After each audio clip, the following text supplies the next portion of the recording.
Okay बेटा, good evening to all of you. चलिए भाई स्टार्ट करते हैं मैथ के क्वेश्चंस। सारे के सारे क्वेश्चंस को देख रहा हूँ मैं। देखो चेक कर लो एक बार, वॉइस आ रही है नहीं आ रही, जल्दी फास्ट। बेटा ऑन एन अप्रॉक्स अगर मैंने देखा कि मोस्टली जो पेपर का पैटर्न है वो बिल्कुल सेम टू सेम वही है जो पहला सेट आया था, और मोस्टली बहुत सिंपल सा पेपर है। ऐसा कोई हार्ड एंड फास्ट पेपर नहीं बना है, ठीक है। देखिए भाई पहला क्वेश्चन क्या था। 11 संख्याओं का औसत कितना है बेटा, बताइए। 50। 11 संख्याओं का औसत 50 है, मतलब हर संख्या 50 है। उनमें से 6 संख्याओं का औसत 51 है। तो बताओ जो ये 51 है ये कितना फालतू है बेटा, एक फालतू है। और ऐसी ऐसी कितनी संख्याएं फालतू है बेटा, 6। तो 6 की वृद्धि तो ये हो गई।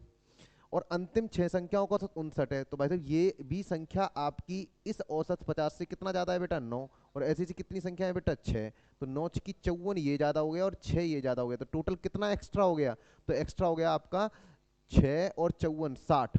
तो आप बताइए टोटल संख्याएं थी 11 और 6 और 6 बन रही है 12। इसका मतलब 6 संख्याएं तो 12 में से एक घटानी पड़ेगी। तो बेटा अब आप बता दीजिए इन संख्याओं के पास कितना एक्स्ट्रा है, 6। इन संख्याओं के पास कितना एक्स्ट्रा है, 54। तो दोनों के पास मिलाकर कितना एक्स्ट्रा है, 60। तो 60 को बैलेंस करने के लिए जो ये संख्या है इसको कितना होना पड़ेगा, 60 कम होना पड़ेगा। लेकिन ये माइनस और ये माइनस मिला के ये प्लस हो जाएगा। यानी कि ये संख्या को 60 अधिक होना पड़ेगा, किससे, 50 से। तो 50 से 60 अधिक कितना होगा बेटा, 110। तो इस क्वेश्चन का आंसर राइट होगा 110। बोलो समझ में आया बात। चलिए भाई बेटा क्लियर हुआ क्वेश्चन। देखो फिर दोबारा, सभी 11 संख्याओं का औसत था 50 और उनमें से 6 संख्याओं का औसत है 51। तो ये एक फालतू हो गया 50 से, और कितनी संख्या है, 6। तो 6 कम 6 तो अधिक ही हो गया। और 59 वाला 50 से कितना अधिक हो गया, 9। और 6 संख्याओं का औसत 9 है, 9 अधिक है तो 54 ये अधिक हो गया। तो 54 और 6 60 अधिक हो गया। तो जो संख्या एक निकालनी है उसको 60 लेके बाहर जाएगी, तो वो 60 की करेगी कमी। और 60 की कमी का मतलब माइनस माइनस प्लस, यानी वो 60 अधिक होगी। 60 अधिक किससे, 50 से। 50 से 60 अधिक कितना होता है, 110। तो क्वेश्चन नंबर फर्स्ट का आंसर है 110। चलिए भाई क्वेश्चन नंबर सेकंड देखते हैं। बेटा हेलो, क्वेश्चन नंबर सेकंड देखो। क्वेश्चन नंबर सेकंड में आपको कुछ नहीं करना है, बेहतरीन तरीका। देखिए भाई, एक एक तो है दीपेश। दीपेश कामू कर देता है 9 दिन में, और तुषार कामू कर देता है कितने दिन में, तो बेटा देते 12 दिन में। और जब भी बारी बारी से क्वेश्चन आए ना, तो बेहतरीन तरीका क्या होता है क्वेश्चन सॉल्व करने का। चलिए पहले तो मैं शॉर्टकट बता देता हूँ। तो बेटा आप बताओ दोनों मिलके कामू कितने दिन में खत्म कर देंगे। तो ये होता है वर्क अपॉन एफिशिएंसी। तो वर्क कितना है बेटा आप बताइए, 9 × 12, इन दोनों का मल्टीप्लाई वर्क आ गया। और दोनों की एफिशिएंसी आएगी प्लस करने से, तो ये हो गया 21। तो 3×3 = 9 और 3×7 = 21, 12×3 = 36/7। लेकिन आपका जब बारी बारी वाला क्वेश्चन हो तो उसमें क्या करा करो, जो भी आंसर आया करो उससे 2 गुना कर लो। तो ये आ गया आपका 72/7। तो 72/7 का मतलब हो गया 10 पॉइंट। बेटा कितना बचा, 2, 7×2 = 14, और कितना 6। तो 7×8 = 56, तो 10.28। या तो आंसर इससे छोटा होगा या आंसर इससे जस्ट बड़ा होगा, जस्ट छोटा या जस्ट बड़ा। तो भाई साहब आप बताओ कौन स्टार्ट कर रहा है, दीपेश। दीपेश कैसा वर्कर है, फास्ट। तो इसका मतलब आंसर होगा जस्ट इससे छोटा। तो 10.28 से जस्ट छोटा ऑप्शन देखो। 11 इससे बड़ा है, गलत। 10 भी छोटा है, 43/4 करें तो ये हो जाएगा 10 से ही 3/4। 3/4 का मतलब हो गया 0.75। तो 10.75 ये भी 10.28 से बड़ा है, तो ये भी आंसर गलत हो गया। और ये 41/4 करेंगे तो 10 से ही 1/4, 1/4 का मतलब 0.25। तो देखो 10.25 10.28 से जस्ट छोटा है। तो इसको क्वेश्चन का आंसर क्या राइट हो गया, डी। खत्म क्वेश्चन। बोलो क्लियर हुआ। तो एक बात ध्यान रखना, ये बारी बारी वाले क्वेश्चन की शॉर्टकट है बेहतरीन। फिर दोबारा सुन लो आप, शायद आई थिंक जितने बच्चे देख रहे हो किसी को नहीं पता होगा ये वाली शॉर्टकट। सुनो फिर दोबारा। दीपेश और आपका तुषार है, उन दोनों का टाइम है 9 और 12। तो आपको कुछ नहीं करना होता, बारी बारी वाले क्वेश्चन में बेहतरीन शॉर्टकट होती है। दोनों का मिलाकर टाइम निकाल लो, उस टाइम का 2 गुना कर दो बारी बारी वाले क्वेश्चन में। और जो भी टाइम आए आंसर या तो उससे छोटा होगा या उससे बड़ा होगा। अगर फास्ट वर्कर का स्टार्ट कर रहा है तो उससे जस्ट छोटा वाला ऑप्शन राइट होगा, और अगर स्लो वर्कर कर रहा है तो उससे जस्ट बड़ा वाला आंसर राइट होगा। तो इस क्वेश्चन का आंसर राइट होगा 10.25। चलिए भाई आपका ये वाला क्वेश्चन भी खत्म करा दिया मैंने, ठीक है। इसको तुम कैसे करते, तुम ऐसे करते भैया, वो देख लो। तुम कैसे करते इस क्वेश्चन को, तो तुम ऐसे करते। दीपेश कर रहा है 9 दिन में और तुषार कर रहा है 12 दिन में, तो आप इसका कौन मल्टीपल मानते, 36। वर्क आ गया 36, तो 9×4 = 36 और 12×3 = 36। बोलो क्लियर है। तो आप बताइए Dipesh then Tushar then Dipesh then Tushar, हर एक कोई एक एक दिन के लिए काम कर रहा है। तो ये एक दिन में 4 करेगा, ये 3 करेगा, ये 4 करेगा, ये 3 करेगा। तो एक साइकिल की अगर बात करें तो कितना काम कंप्लीट हो जा रहा है बेटा एक साइकिल में, 7 यूनिट। और टाइम कितना लग जा रहा है बेटा, 2 दिन। बोलो क्लियर है। 2 दिन का टाइम लग जा रहा है। अब आ जाइए बेटा नेक्स्ट, 7 के हिसाब से करवाना कितना है बेटा 36, तो 36 तो पूरा हो नहीं पाएगा, 35 पूरा करवाएंगे। तो 35 पूरा करवाएंगे तो कितना गुना बनेगा बेटा 5, तो गुना 5 करेंगे तो कितना आ गया बेटा 10, तो 10 दिन में 35 यूनिट हो गया। अब टर्न किसका आएगा रिमेनिंग काम करने का, दीपेश का। दीपेश कर सकता है 4, करवाना कितना है सिर्फ 1 यूनिट। तो टाइम कितना होता है वर्क अपॉन एफिशिएंसी, वर्क है 1, एफिशिएंसी है 4, तो टोटल टाइम कितना लग गया 10 सही 1/4, और शायद यही है आपका 41/4, दैट इज बी। लेकिन इतना सब नहीं करना होता पेपर में, फिर सुन लो पिछली बार तो यूपी पुलिस कांस्टेबल के क्वेश्चन पेपर में ये वैल्यूज बहुत बड़ी बड़ी आई थी। तो जब कोई भी ऐसे क्वेश्चन करना हो, बेहतरीन शॉर्टकट होती है, दोनों का मिलाकर टाइम निकालो, उसका डबल करो, आंसर या तो उससे जस्ट छोटा या उससे जस्ट बड़ा। अगर आप फास्ट वर्कर स्टार्ट कर रहा है तो जस्ट छोटा, और स्लो वर्कर कर रहा है तो जस्ट बड़ा, क्वेश्चन खत्म। चलिए भाई अगला वाला क्वेश्चन देख लेते हैं। देखिए भैया अगला क्वेश्चन, अगले क्वेश्चन की बात करते हैं, बात खत्म। वो क्या कह रहा है, नेक्स्ट क्वेश्चन देखो, एक 33 मीटर कपड़ा बेचने पर, तो 33 मीटर कपड़ा बेचना चाहता है, तो भैया पहले वो 33 मीटर का खरीदेगा, पहले उसे खरीदना पड़ेगा, देन वो 33 मीटर बेचेगा। तो 33 मीटर कपड़ा बेचने का मतलब हुआ 33 खरीदेगा देन 33 बेचेगा, और तब ऐसा करने पर व्यक्ति को 11 मीटर कपड़े के विक्रय मूल्य के बराबर लाभ प्राप्त हो रहा है। तो बेटा एक बात बताओ, 11 मीटर का लाभ बेचने के कारण हो रहा है, तो इसका मतलब 11 मीटर कपड़ा कम बेचेगा या ज्यादा बेचेगा, कम बेचेगा तभी लाभ कमाएगा।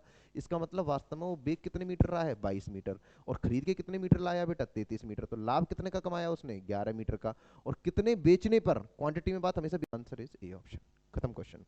तो फिर दोबारा सुन लो, 33 मीटर कपड़ा बेचने का मतलब है 33 मीटर खरीद के लाया, देन उसने 33 मीटर बेचा, और ऐसा करने पर उसे 11 मीटर विक्रय मूल्य के बराबर लाभ मिला। इसका मतलब 11 मीटर कपड़ा बेचकर उसने लाभ कमाया। तो बेचने का लाभ कब होगा, जब वो कम बेचेगा, मतलब 11 मीटर उसने कम बेचा, तो 33 बेचना चाहिए था, 11 कम बेचा, मतलब बेचा उसने 22, 33 खरीद के लाया था, 11 मीटर का लाभ कमाया, 22 के बेचने पर 1/2 मतलब 50%। बोलो क्लियर हुआ। चलिए भाई ये वाला क्वेश्चन भी क्लियर हो गया सबको, ठीक है। अब अगले वाले क्वेश्चन पे चलते हैं। अगला वाला क्वेश्चन क्या है भाई,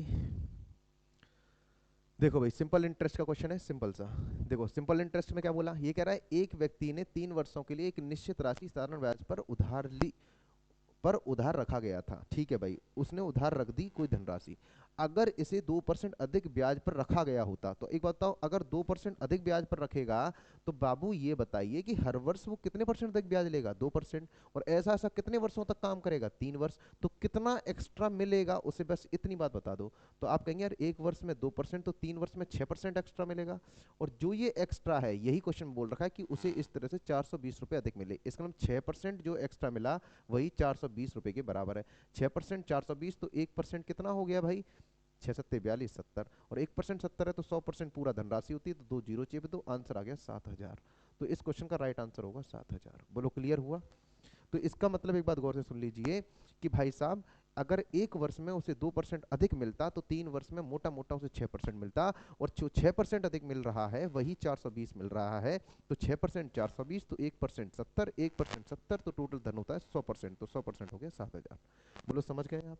चलिए भाई अब चलते हैं थोड़ा सा और आगे, बेटा गौर से सुनिए। अब अगर आगे चलते हैं, तो अब आगे देखो अगला क्वेश्चन क्या है। अगला क्वेश्चन ये है भाई साहब, ये सिंपल सा क्वेश्चन है, सिर्फ निवेश करने वाला, पार्टनरशिप का। और पार्टनरशिप वाले क्वेश्चन में एक बात ध्यान रखना बाबू, कि ये जो कॉमन पार्ट है इसको हटा दो, 20,000, 5,000, 4,000, 6,000, हजार हजार हटा दो, बस ऐसे मान के चलो 20 रुपए। तो पी क्यू आर ने प्रत्येक ने 20 रुपए लगाए, पी क्यू आर ने प्रत्येक ने कितने रुपए लगाए 20 रुपए, तो P then Q then R. बोलो समझ में आ गया।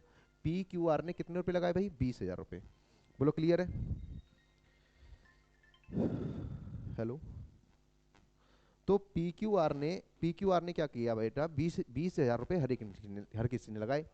लेकिन अब गौर से सुनना एक बात, क्वेश्चन में क्या कह रहा है, क्वेश्चन में कह रहा है कि 5 महीने बाद पी ने 5,000 रुपए निकाल लिए, क्यू ने 4,000 निकाल लिए, और आर ने 6 रुपए निकाल लिए। तो बेटा एक बात बताओ, 5 महीने बाद कुछ हुआ, तो बताओ पी ने 20 रुपए लगा कर रखे 5 महीने तक, और 5 महीने के बाद में क्या किया उसने, 5 महीने बाद पी ने 5 रुपए निकाल लिए, तो 20 में से 5 निकाल लिए, तो एक तरह से 15 बचे, और 15 लगा के रखे अगले 7 महीने तक, तो पूरे 1 साल की बात होगी सेट।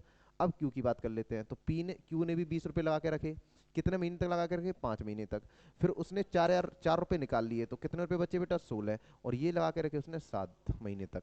ऐसे ही आर के लिए बात करें, तो 20 रुपए लगा के रखे उसने 5 महीने तक, और उसके बाद उसने 6 रुपए और अतिरिक्त डाल दिए, तो 20 और 6 26 हो गया, तो 26 कितने महीने तक 7, तो 26 गुणा 7, तो बेटा बताइए ये कितना हो गया 100, 50 7 105, तो ये हो गया 205। तो 205 रुपये तो पी ने लगाए।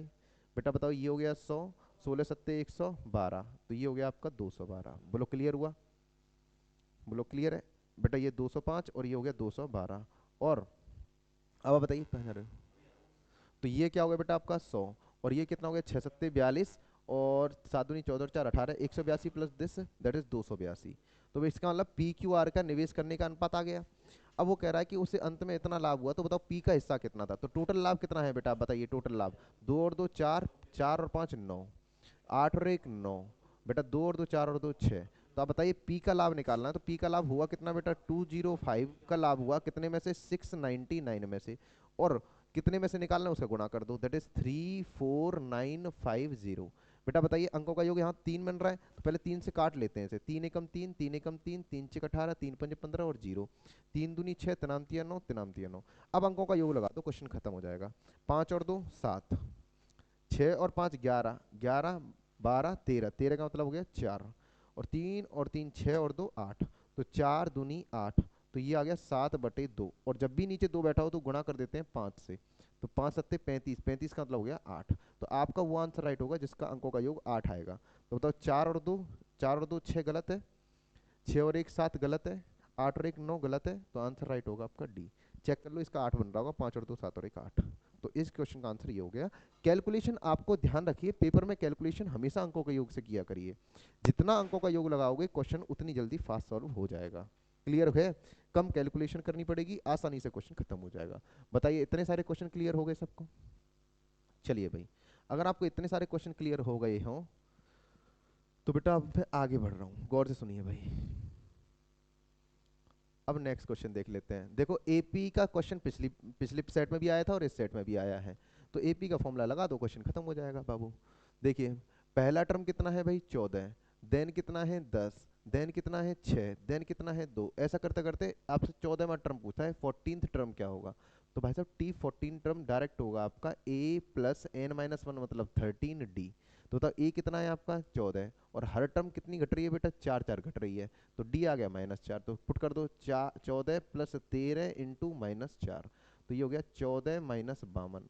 तो 52 में से अगर 14 गया तो 12 में से 4 गया तो 8, और 4 में से 1 गया तो 3, तो आपका आंसर होगा -38। तो इस क्वेश्चन का आंसर आ गया आपका -38। बोलो समझ में आ गई बात?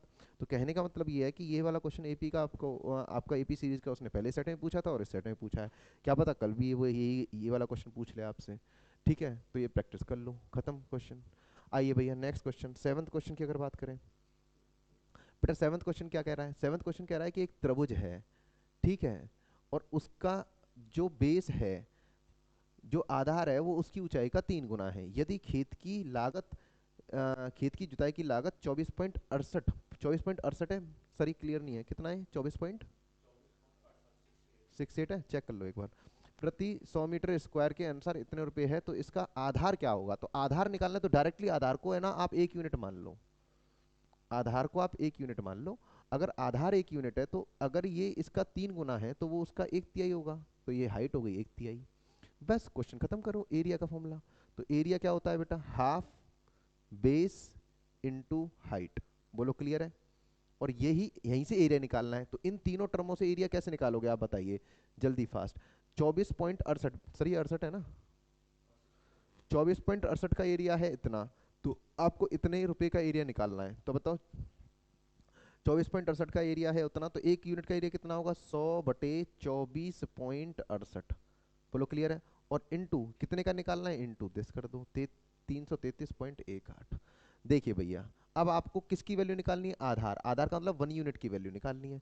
तो भैया अगर कैलकुलेशन करनी है तो कैलकुलेशन क्यों इतनी वो कर रहे हो, सिंपल कैलकुलेशन करो, किसमें, अंकों के योग में। खत्म क्वेश्चन। ठीक है, अंकों का योग करो तो भैया ये हो गया 1/6, 3 दूनी 6 बराबर।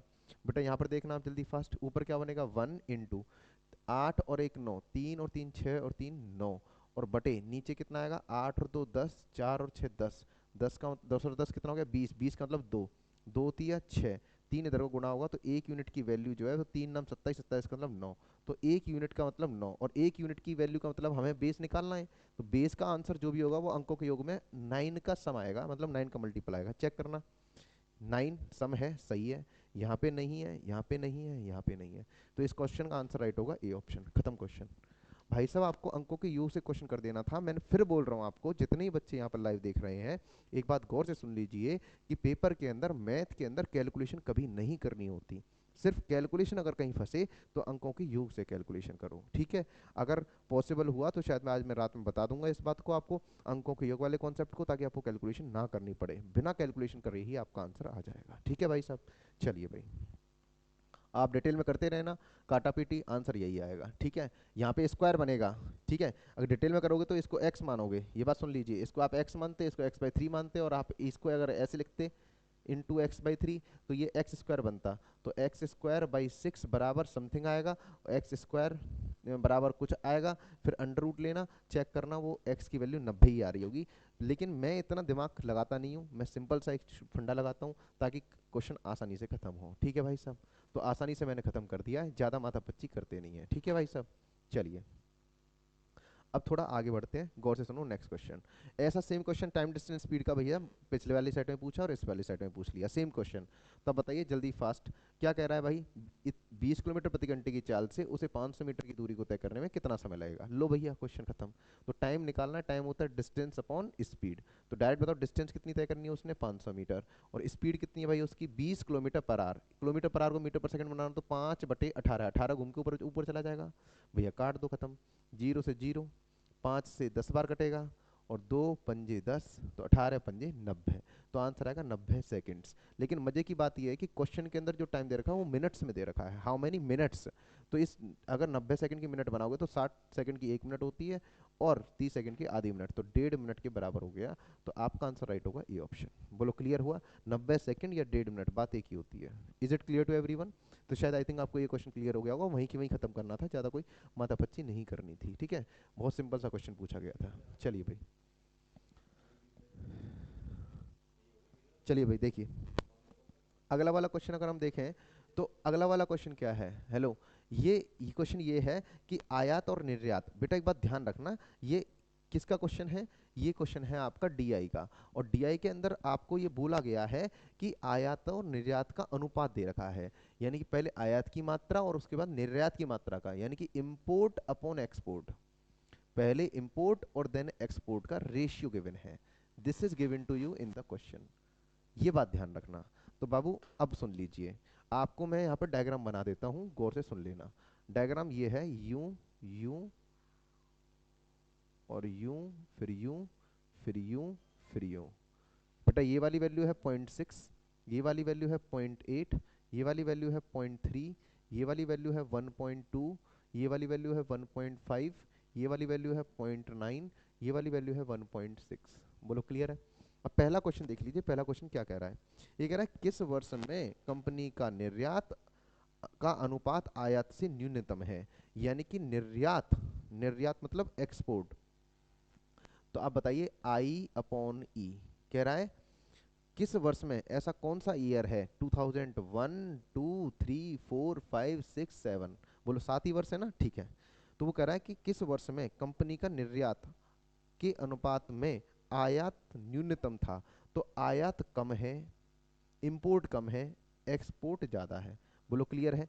तो अब आप खुद बताइए बेटा, अगर इंपोर्ट ऊपर वाली वैल्यू तो कम है और नीचे वाली वैल्यू ज़्यादा है, तो आंसर हमेशा पहली बात तो लेस देन 1 आएगा। और अगर आंसर लेस देन 1 आएगा तो उसमें भी आपसे कह रहा है कि न्यूनतम कौन सा है। तो लेस देन 1 कौन कौन से हैं बेटा बताइए, 0.6, 0.8, 0.3 और 0.9। इनमें भी सबसे न्यूनतम कौन सा है, 0.3। तो पहले क्वेश्चन का आंसर राइट होगा 0.3। तो कौन सा वर्ष है ये, पहला वर्ष, दूसरा, तीसरा। तो आंसर राइट होगा 2003। बोलो क्लियर हुआ, क्वेश्चन खत्म। तो पहले क्वेश्चन का आंसर है आपका ये वाला। वो कह रहा है कि भाई साहब इंपोर्ट जो होना चाहिए ना वो कम होना चाहिए, मतलब एक्सपोर्ट ज़्यादा रहना चाहिए, इंपोर्ट कम रहना चाहिए। अगर ऊपर वाला वैल्यू कम, नीचे वाली वैल्यू ज़्यादा हो, तो ये आपने करा भी होगा इस दुनिया में, कभी भी ऊपर वाली वैल्यू को कम लेना, नीचे वाली वैल्यू ज़्यादा करना, और सॉल्व करने के वैल्यू निकालना, वैल्यू हमेशा एक से छोटी आएगी। मतलब आपका वही आंसर राइट होगा जो एक से छोटा होगा। पर एक से छोटा 4 वर्षों में जा रहा है, और 4 वर्षों में अगर वो जा रहा है तो भैया बस ये बता दो उनमें भी सबसे न्यूनतम कौन सा है। तो उनमें सबसे न्यूनतम है 0.3। तो आपका आंसर राइट होगा 2003। ऐसे काम 2003 में हो रहा है। चलिए भाई, अब चलते हैं नेक्स्ट क्वेश्चन की तरफ। नेक्स्ट क्वेश्चन, चलो भाई नेक्स्ट क्वेश्चन। अरे सर, सर मुझे वैल्यू बोल दो ना दोबारा, क्योंकि बात ये है ना। मुझे वैल्यू बोल दो, क्योंकि बात ये है बच्चे कर नहीं पाएंगे, नहीं तो फिर तो दिक्कत हो जाएगी। देखना सही सही आ रहा है, क्लियर आ रहा है? हैं? हाँ बोलो। पहले ये है, फिर कैसे दिखाना, डायग्राम दिखा दो।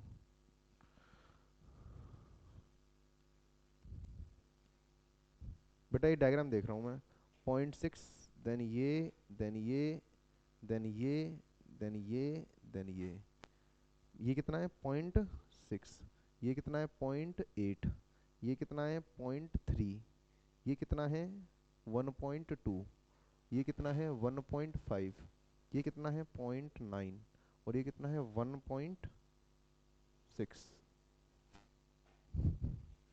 देखिए भाई, क्वेश्चन सुनना बेटा। नेक्स्ट क्वेश्चन क्या कह रहा है? ये कह रहा है 2004 में आयात 240 करोड़ था। वर्ष 2004 और 2005 में कुल निर्यात 500 था। तो 2005 का आयात बताना है। बेटा बताओ 2004, 1 2 3 4, तो इस 1.2 से बात करते हैं। तो 1.2 से अगर बात करें तो 12/10 होगा। अरे क्लियर है? इसका मतलब इंपोर्ट टू एक्सपोर्ट है, इंपोर्ट टू एक्सपोर्ट। तो बताओ इंपोर्ट दे रखा है 2004 में 240 का। तो बताओ 12 की वैल्यू 240, तो गुणा कितना आ गया? 20। और गुणा 20 अगर हम कर दें तो बेटा ये कितना आ गया? 200। इसका मतलब 2004 के अंदर एक्सपोर्ट था 200 का। तो बताइए 2004 और 2005 में टोटल मिलाकर एक्सपोर्ट कितने का है? 500 का। तो बताइए 500 का है तो बेटा ये कितना बनेगा? 15/10। अब बताओ ये टोटल 500 बनाना है, तो 500 बनाने के लिए आप बताइए यहाँ पर कितना होना चाहिए? 300।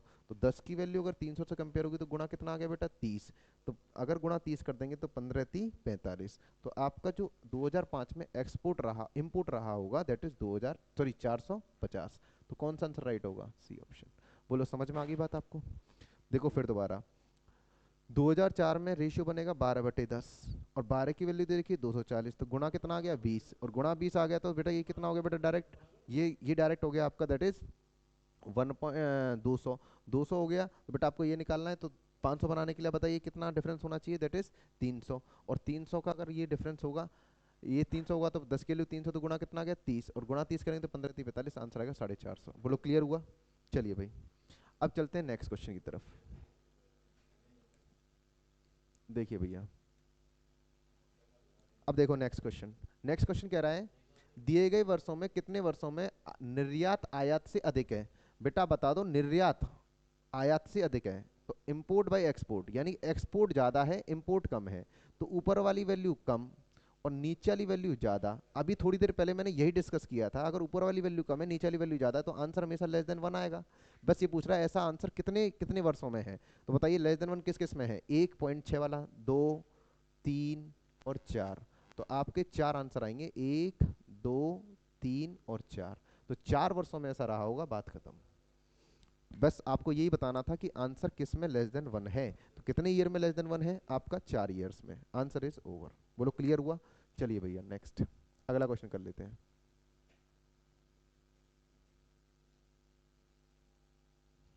चलिए भाई, अगला क्वेश्चन देखिए अब आप। ये कह रहा है यदि 2002 में कंपनी का आया 260 करोड़ था तो 2002 में निर्यात कितना था? बाबू आप बताओगे मेरे को कि भाई साहब 2002 कहाँ है? ये रहा। 2002 में अगर रेशियो देखें तो 8/10 है। ये इंपोर्ट और ये एक्सपोर्ट। लो भैया सिंपल सा क्वेश्चन है। तो अगर 8 की वैल्यू क्वेश्चन में कितनी दे रखी है? 260। और इसे और काट के छोटा कर लो ताकि आसानी से हो जाए। तो क्या मैं इसे 4/5 बोल सकता हूँ? और 4 की वैल्यू दे रखी है क्वेश्चन में कितनी? 260। इंपोर्ट दे रखा है ना, तो बेटा गुणा कितना आएगा? 4×6 = 24 और 4×5 = 20, 65। और गुणा 65 कर देंगे तो एक्सपोर्ट आ जाएगा 55 25, 5×6 = 30 और 2 32। तो इस क्वेश्चन का आंसर राइट हो जाएगा 325। है कोई ऑप्शन 325? Yes, D option. अरे क्लियर हुआ? चलिए भाई, अगला क्वेश्चन क्या कह रहा है? वाई वॉट 2003 से 2004 में आयात में कितने परसेंट की वृद्धि हुई, ये बताना है। भाई साहब कितने परसेंट की वृद्धि हुई? तो ये आंसर सच में गलत है। क्यों? क्योंकि आप यहाँ पर एक ये कंपैरिजन नहीं कर पाओगे। क्यों नहीं कर पाओगे? उसके पीछे कारण सुन लो। आंसर राइट होगा इसका, डाटा अपर्याप्त है। क्यों? क्योंकि डाटा अपर्याप्त इसलिए है क्योंकि बाबू हम तुम्हें बता दें कि 2003 को और 2004 को करेंगे आप कंपेयर, और अब कंपेयर करेंगे तो ये 3/10 है, और अगर इसे देखें तो 12/10 है। अगर इन दोनों रेशियो को अगर कंपेयर कर रहे हो तो आप ये मान के चल रहे हो कि एक्सपोर्ट क्या है दोनों में सेम, जबकि ऐसी कोई कंडीशन बोली नहीं गई कि दोनों का एक्सपोर्ट सेम है, तब बताओ इंपोर्ट में क्या कितने परसेंट की वृद्धि होगी। तो अगर हमें कोई कंडीशन नहीं दे रखी किसी भी पैरामीटर पर, तो फिर हम उस कंडीशन के अकॉर्डिंग आंसर नहीं निकाल पाएंगे। तो दो रेशियो को कंपेयर हमेशा किया जाता है किसी तीसरी कंडीशन के बेस पर, और तीसरी कंडीशन इस क्वेश्चन में गिवन नहीं है। दैट इज वाई इस क्वेश्चन के अंदर आंसर राइट होगा, डाटा अपर्याप्त है। कौन सा डाटा अपर्याप्त है? That is third condition, to compare these two ratios. और जब दो रेशियो कंपेयर कर पाते तो परसेंटेज लगा पाते, तो आंसर राइट होगा ये वाला। कुछ लोगों ने फिर भी किया होगा, पता है कैसे? 0.3 1.2, दोनों को पॉइंट पॉइंट हटाओ, 3 से 12 कितना बढ़ गया भाई? 9, और 9 बढ़ गया कितने पर? 3 पर, और गुणा 100 कर दिया होगा 300%। 300% ऑप्शन में भी नहीं है दूर दूर तक, समझ गए आप? तो इसलिए बाबू आप ये सब चीजें ना करना, ठीक है? चलिए भाई, अब ये क्वेश्चन तो आपके खत्म हो गए, ठीक है? अब आइए भैया, लास्ट क्वेश्चन क्या है ये बात देख लेते हैं। ये तो रीजनिंग आ गया भैया, ये तो रीजनिंग कर लिया होगा। और एक अब लास्ट वाले पेज पे चले जाते हैं, बिल्कुल लास्ट में, ठीक है? बिल्कुल लास्ट में कोने पर जाकर मिली थी आपको शायद, कहाँ गया बाबू? ये रहा, ठीक है? चलो भाई, पहले यहाँ पर स्टार्ट करते हैं, ठीक है? तो पहले तो ये मिटा देते हैं, ये सब आपको देखना चाहिए, ठीक है? चलो भाई, मजे की बात देखो बाबू, नॉलेज होनी चाहिए। कांस्टेबल ने पेपर बिल्कुल आसान बनाया है, बुद्धि बुद्धि कहीं बैठी है तो ठीक ठाक है, और बुद्धि बुद्धि कहीं नहीं बैठी तो तुम कुछ भी करो बे। देखो क्वेश्चन, बहुत सिंपल से क्वेश्चन पूछे थे कांस्टेबल ने, देखो कितना सिंपल सा क्वेश्चन है। ये कह रहा है कि उन संख्याओं की जोड़ी बताओ, बेटा प्लीज सबके सब यहाँ देखें, उन संख्याओं की जोड़ी बताओ जिनका एचसीएफ दे रखा है कितना बेटा? आप बताइए 15, और उनका एलसीएम कितना दे रखा है बेटा? बताइए 138। अब बाबू एक बात सुन लीजिए, कॉन्सेप्ट होता है ये, और कॉन्सेप्ट ये होता है कि एचसीएफ हमेशा वो राइट माना जाता है जो एलसीएम को काट दे। क्या ये 15 इस एलसीएम 138 को काट देगा? नहीं। और जब नहीं काट पाएगा तो हम ये कहेंगे कि ऐसी कोई भी संख्या पॉसिबल होगी नहीं, नो पॉसिबिलिटी। अरे क्लियर है?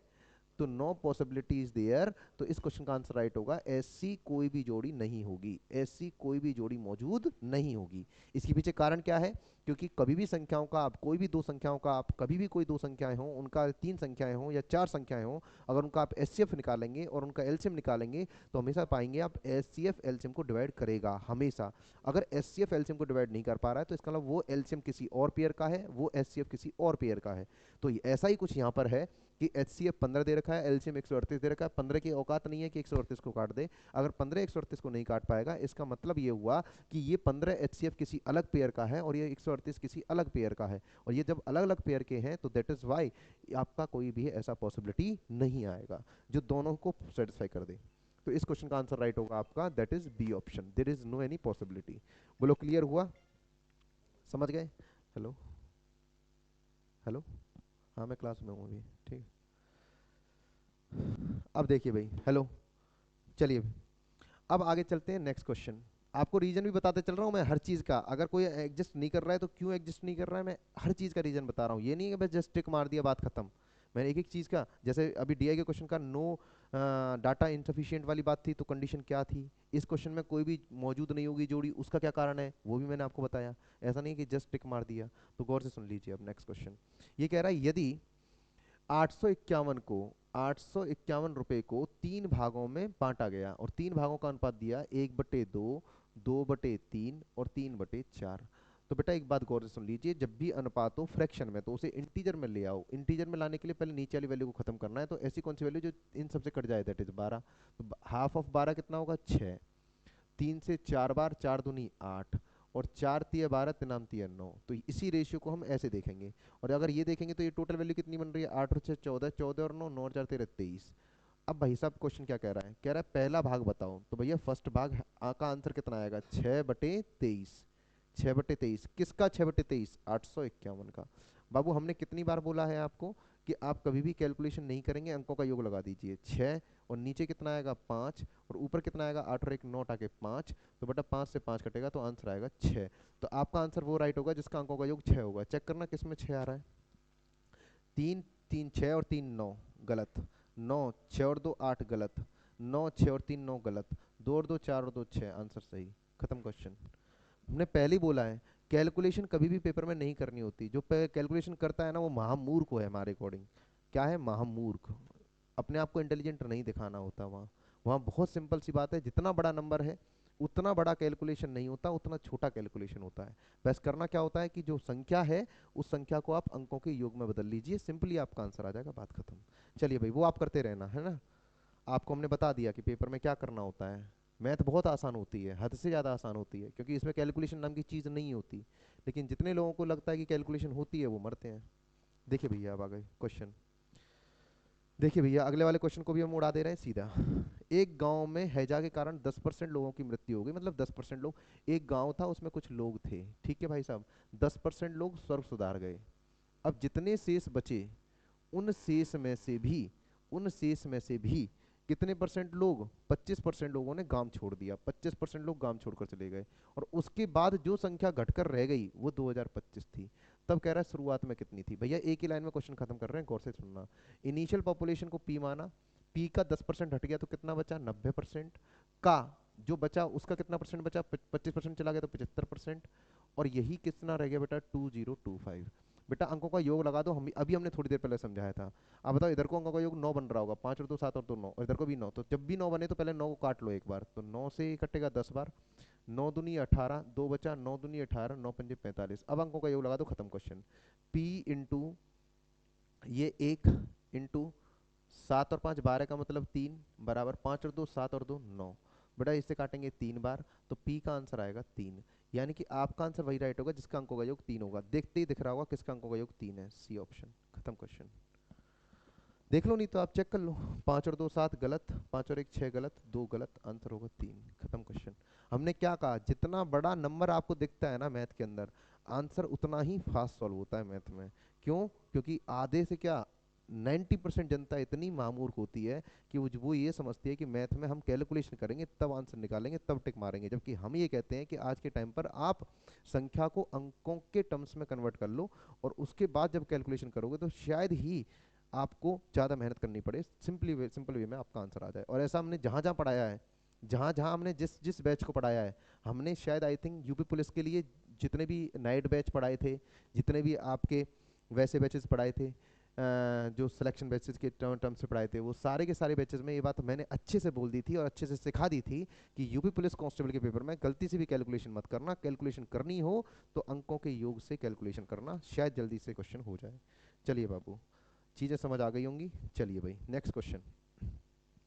कह रहा है इस गुणनफल का इकाई अंक बताओ। तो इकाई अंक तो डायरेक्टली इकाई अंक से आ जाता है, तो भैया पहले इकाई अंक को देख लो, संख्या को देखो ही मत बाबू, इकाई अंक देखना होता है, बस क्वेश्चन खत्म। 8 दूनी 16 का 6, 6 नाम 54 का 4, 4 चौक 16 का 6। तो इस क्वेश्चन का आंसर आएगा 6। खत्म क्वेश्चन। तो आंसर राइट होगा ए। बिल्कुल सिंपल सिंपल क्वेश्चन पूछे हैं कांस्टेबल ने। देखिए भैया, क्वेश्चन क्या है, 4/12, 4/12 गुणा 3/2, और जहां कहीं डिवाइड आ जाए तो डिवाइड का लेफ्ट और राइट, राइट वाले नंबर को उल्टा करके लिख दो, मल्टीप्लाई। डिवाइड को अगर मल्टीप्लाई बनाना हो उल्टा करके लिख दो, 8/4, और चीजें खत्म हो जाती है, -12 +4। तो बाबू करना खत्म, 4 से 4 खत्म, 3 चौक 12, 8 12 दूनी 24 से 24 खत्म। तो ये कितना बच्चा, 1 -12 +4, तो 4 और 1 5, 12 से 5 गया तो 7, माइनस का 7 इज द राइट आंसर। खत्म क्वेश्चन। क्या दिक्कत थी? अगला वाला क्वेश्चन देखो बाबू। अगले वाले क्वेश्चन में बुद्धि मानो, ये बात सुन लो, हर जगह 144 144 144 बैठा है, तो जब भी आपका सेम नंबर बैठा है ना तो प्लेसमेंट सिर्फ आपको पॉइंट की देखनी है, क्वेश्चन खत्म हो जाएगा। बस खत्म क्वेश्चन। आप बताइए जल्दी फास्ट, यहाँ पर बस पॉइंट बता दो, यहाँ पर कितने प्लेस, 1 प्लेस, यहाँ कितने प्लेस, 2 प्लेस, यहाँ कितने प्लेस, 3 प्लेस, तो 3 और 2 5 और 1 6, तो 6 के बाद पॉइंट आना चाहिए, लेकिन 2 जीरो भी तो हैं, तो माइनस का 2 भी होगा, 2। तो कितना बचेगा, 3 और 2 5 और 1 6, 6 में से 2 गया तो कितना आएगा बेटा, 4। तो आपका वो ऑप्शन राइट होगा जिसमें 4 के बाद पॉइंट होगा। यहाँ पे 3 के बाद पॉइंट है गलत, यहाँ पे 4 के बाद पॉइंट है सही, यहाँ पे 3 और 3 6 के बाद पॉइंट है गलत, यहाँ पे 3 और 2 5 के बाद है गलत। आंसर राइट हो गया बी। आपका मैथ ओवर। तो आप ये बात देख लीजिए कि हर क्वेश्चन में हमने जो फंडे लगाए हैं वो कितने आसान है, और वही तरीका आपको सोचना है, समझ गए आप। आपको ज़्यादा वहाँ मैथ मैथ के चक्कर में नहीं पड़ना है। जितना मैथ के चक्कर में पड़ोगे चीज़ों को हड़बड़ा जाओगे। और जबकि हम बता रहे हैं आपको, ये मैथ शायद आपका जितना कांस्टेबल पूछता है, कांस्टेबल पेपर में जितना मैथ आता है, उस मैथ में सच बताएं तो आपको फ्री के मार्क्स हैं।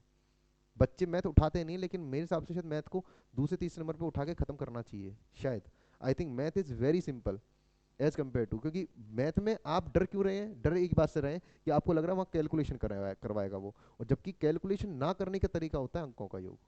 खत्म क्वेश्चन। हम कह रहे हैं जितनी बड़ी कैलकुलेशन आपको लगे, बस हमारी दो तीन बात, अभी हम अंकों के योग की क्लास ले लेंगे, ठीक है। अब हम बता देते हैं, वो नोट कर लो आप। अंकों का योग हर जगह लगा देना, बस एक बात ध्यान रखना, जो हम बता रहे हैं वो नोट कर लो अभी कॉपी में। अगर आपको कोई दिक्कत है तो हम बता देते हैं आपको। सिर्फ डिवाइड देने वाली केस है, उसमें दिक्कत आएगी, उसके लिए हम लिख दे रहे हैं। ठीक है बाबू। तो अंकों के योग में सुन लीजिए, अगर कभी कोई संख्या हो और उसके नीचे बैठा हो दो, ठीक है, तो हमें करना क्या होता है आप बताइए। अंकों का योग नीचे, अगर किसी संख्या में नीचे अगर एक आ गया तो एक से एन में भाग देंगे तो एन ही तो आएगा आंसर। तो बेसिकली हमारा टारगेट होता है कि नीचे वन बनाना है, बस खत्म बात। तो आप बताइए, अगर एन में दो से भाग हो रहा है तो दो को एक बनाने के लिए गुणा किससे करेंगे भाई, ऊपर नीचे पाँच से। तो आप बताइए, पाँच दूनी दस, नीचे एक बन गया। तो अगर एक बन गया तो डायरेक्टली आंसर फाइव एन आ गया ना। आप बताइए, अगर एन में नीचे पाँच बैठा है, पाँच से डिवाइड, तो इसे एक बनाने के लिए गुणा किससे करेंगे ऊपर नीचे, आप बताइए दो से। तो आप बताइए, नीचे तो पाँच दूनी दस, एक बन गया, तो आंसर कितना आ गया, टू एन।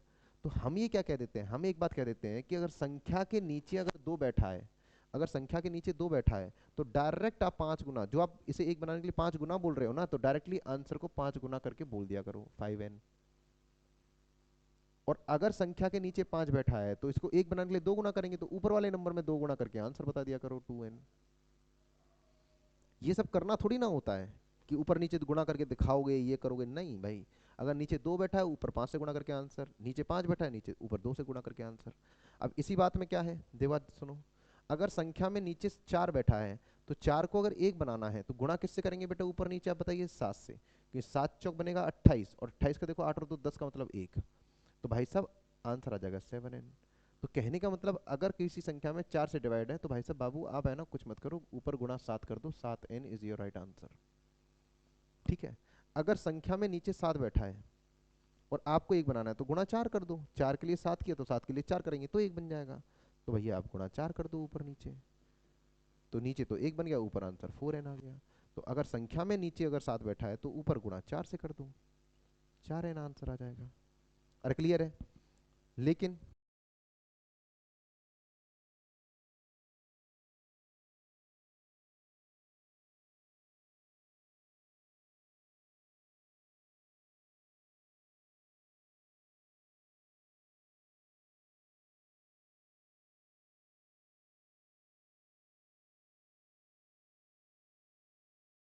अगर संख्या के नीचे कभी भी तीन का मल्टीपल बैठे, तीन छः या नौ, तो एक बात ध्यान रखना कि पहले काटना है, पहले काटना है उसके बाद कुछ लगाना है। पहले काटना है, किसको काटना है, तीन को और नौ को। अगर कभी तीन और नौ बने तो पहले डिवाइड दे लेना, उसके बाद तीन नौ को खत्म कर देना, उसके बाद ये कॉन्सेप्ट लगा देना, क्वेश्चन खत्म हो जाएगा। तो देखिए बाबू, अब मैं इस सबको एक ही पॉइंट में खत्म कर दे रहा हूँ, एक पॉइंट में। ये छोटी सी टेबल याद रखनी है, ये कुछ याद नहीं रखना है, ठीक है। ये कुछ याद नहीं रखना है, हम इस सब चीज को एक ही लाइन में कवर कर दे रहे हैं। अगर संख्या में डिवाइड है एक से तो आपका आंसर डायरेक्ट एन ही आएगा। अगर संख्या में डिवाइड है मान लीजिए दो से, तो गुणा किससे करेंगे बेटा, पाँच से। और पाँच से अगर है तो गुणा करेंगे दो से। तो एक पॉइंट ये याद रख लो। दूसरी बात, अगर नीचे बैठा है चार तो गुणा करेंगे सात से, और सात बैठा है तो गुणा करेंगे चार से। और अगर आठ बैठा है तो आठ के लिए गुणा हमेशा किससे होगा बेटा, आठ से। बस ये तीन पॉइंट याद रख लो, चीजें खत्म हो जाएंगी। काय को हेडक पेल रहे हो, ये तीन बातें हमारी याद रख लो, नोट कर लो, खत्म। नहीं आई बात समझ। तो ये सब हटा के हमने देखो छोटी टेबल बता दी है, वो याद रखो, चीजें खत्म हो जाएंगी। नहीं आई बात समझ। तो अगर नीचे कभी अगर तुम्हारे डिवाइड में दो आ जाए, गुणा पाँच से कर दो, पाँच आ जाए गुणा दो से कर दो, नीचे चार आ जाए गुणा सात से कर दो, सात आ जाए चार से कर दो, आठ आ जाए आठ से कर दो, खत्म बात।